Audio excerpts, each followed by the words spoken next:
ડભોઈ તાલુકાના ચાંદોદ નવા માંડવાની સીમમાં ખેતરોની બાજુમાંથી પસાર થતી વીજ લાઇનમાં ખામી. ડભોઈ તાલુકાના ચાંદોદ નવા માંડવાની સીમમાં ખેતરોની બાજુમાંથી પસાર થતી વીજ લાઇનમાં ખામી સર્જાતા શોર્ટ સર્કિટના કારણે વીજ તડકા ખેતરમાં પડતા અંદાજિત 10 થી 12 એકર જમીનમાં 5 ખેડૂતોનો મકાઈનો મહામૂલો તૈયાર પાક બળીને ખાક થઈ જતા ખેડૂતોને મોટો આર્થિક ફટકો પડ્યો છે. Story report by Lalbhai Bhatiyara, Dabhoi.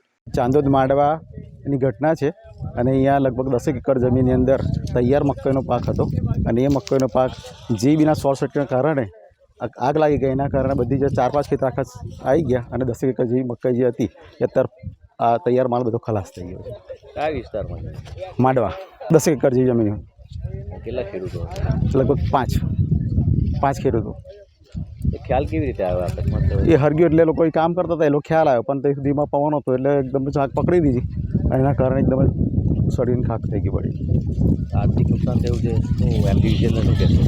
MGVCL જે કંઈક રજૂઆત થતી હશે તે અમારે કરવી પડશે અને કરીશું.